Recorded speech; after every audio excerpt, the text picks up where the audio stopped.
परमेश्वर की बड़ी नाम की स्तुति हो। फिर से एक बार और ये सुबह के टाइम प्रभात मनन में आकर कुछ बातें मनन करने के लिए परमेश्वर ने अवसर दिया है, इसलिए परमेश्वर को बहुत बहुत धन्यवाद करता हूँ। सब प्रिय भाइयों बहनों को प्रभु यीशु मसीह के मधुर और श्रेष्ठ नाम से जय मसीह की अभिनंदन करता हूँ। पिछले दिनों में हम उल्पत्ति की किताब 48 अध्याय से कुछ बातें मनन करके आ रहा था। 48 अध्याय याकूब यूसुफ का दोनों बेटे को आशीष कर रहा है, आशीर्वाद दे रहा है, उसी का वर्णन दिया हुआ है। उसका 6वें पद तक हमने पिछले दिनों में देखा है। आज हम उसका 7 से आगे थोड़ा पढ़कर देखेंगे। 7वें पद में हम देख सकते हैं कि जोसेफ आखिरी टाइम में उनका गवाही कदम करते हुए बता रहा है उसका मृत्यु के बारे में। उसका मृत्यु आने वाला है ना। जब वो अपना पत्नी का मृत्यु को याद करते हुए मेरा भी मृत्यु होने वाला है, वो बात को इधर बताता है। प्रिय भाइयों बहनों, ये हमारा जीवन में हमेशा याद करना चाहिए कि हमारा मृत्यु कभी भी आ सकता है। मृत्यु किसी को भी अपॉइंटमेंट लेकर नहीं आता है, एकदम जल्दी आता है। इसलिए हम मृत्यु के लिए तैयारी होकर बैठना ये हमको बताता है।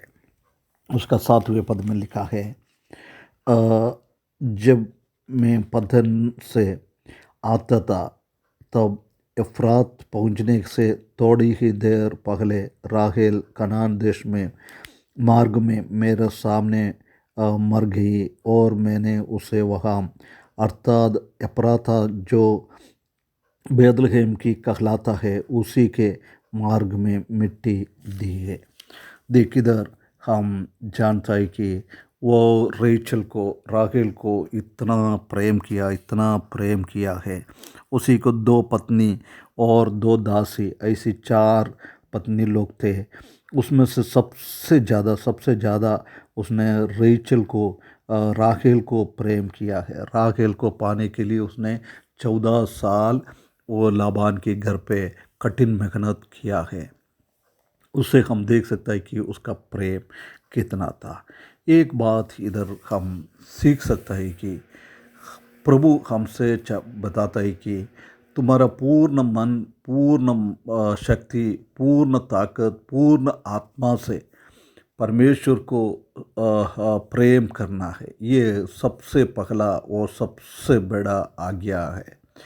ये आज्ञा को हमको पालन करना बहुत ज़रूरी है, क्योंकि हमारा प्रेम परमेश्वर के ऊपर किसी को भी नहीं देना है।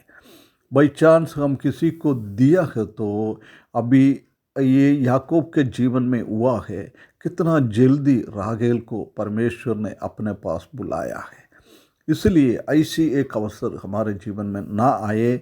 हमारा बच्चों के ऊपर, हमारा धन दौलत के ऊपर, हमारा नौकरियों के ऊपर, हमारा बाकी भौतिक चीज़ों के ऊपर हम भरोसा ना रखें, हम उसमें प्रेम ना रखें।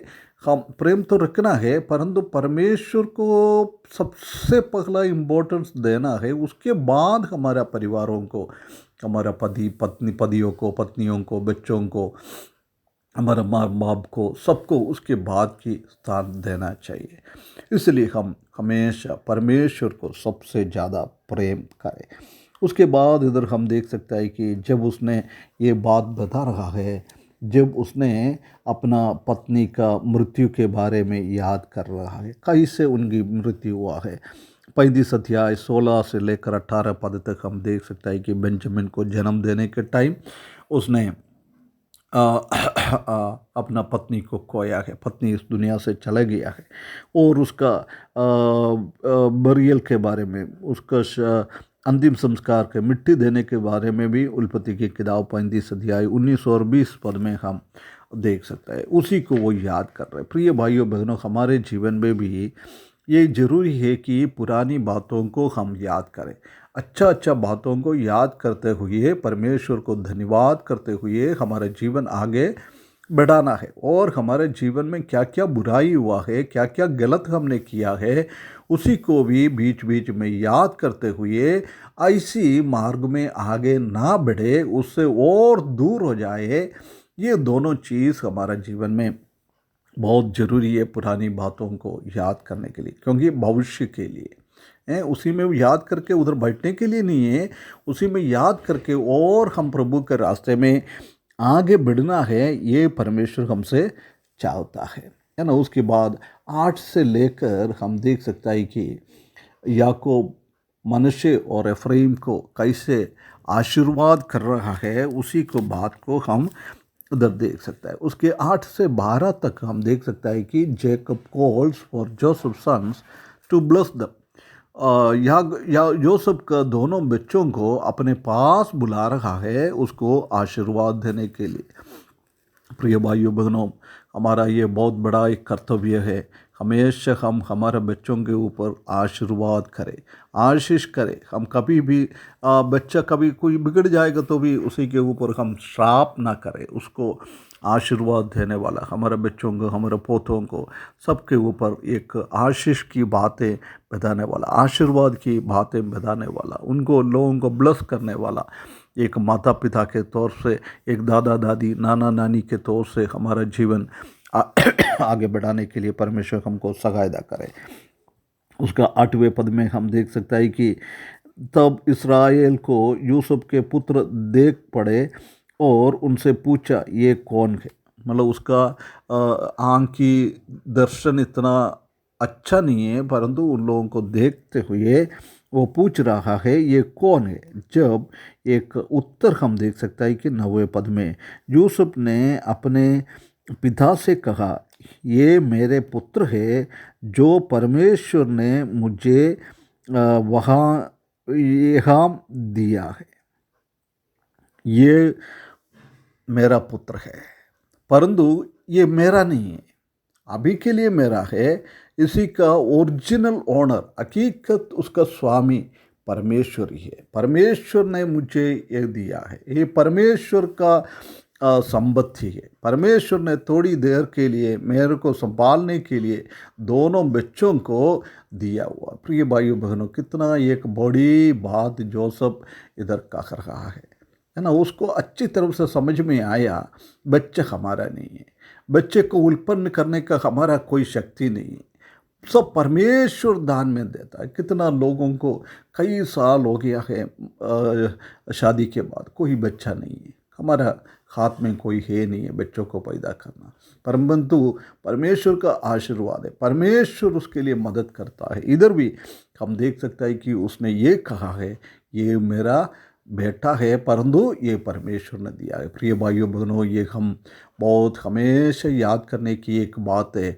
हम हमारे बच्चों को हमारा न मत समझ ले, वो परमेश्वर का दान है, परमेश्वर ने हमारे लिए दिया हुआ एक निश्चय है।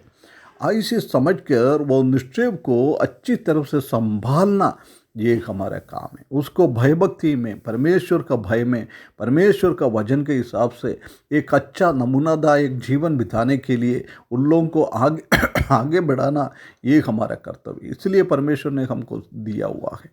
प्रिय भाइयों बहनों, ऐसी करने के लिए परमेश्वर हमको सहायता करे। हमारे बच्चों लोगों को कैसे भी जाए ऐसी हम ना सोचे, परमेश्वर का चीज़ है, परमेश्वर ने दिया है, इसलिए परमेश्वर का भयभक्ति में उनको आगे बढ़ाते लेके जाना है। हम जानते हैं कि उसको 2 बेटा मिल गया है, एक एफ्राइम, दूसरा मनश्शे। बेड़ा वाले का नाम है मनश्शे। मनश्शे का मतलब यही है कि मैंने सब कुछों को भूल गया है।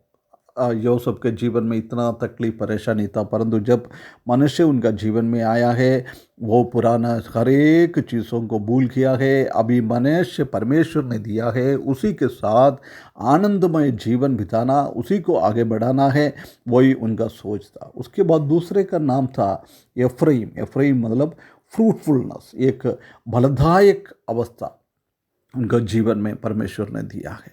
कोई भल उनके जीवन में नहीं था, बहुत खतरनाक जीवन था, परंतु परमेश्वर ने उनको दान के रूप में एक बहुत बड़ा फल उनका जीवन में दिया है। प्रिय भाइयों बहनों, परमेश्वर हमको बच्चा देता है वो हमारा फल है। इसलिए वो फल के साथ पुराने बातों को सब भूलकर बच्चों लोगों के साथ खुशी के साथ जीवन बिताने के लिए परमेश्वर हमको सहायता करे। हमको दान दिया हुआ बच्चों को अच्छी तरफ से पालन पोषण करने के लिए इस वचन के द्वारा परमेश्वर हमको सहायता करे। उसके बड़े नाम की महिमा हो।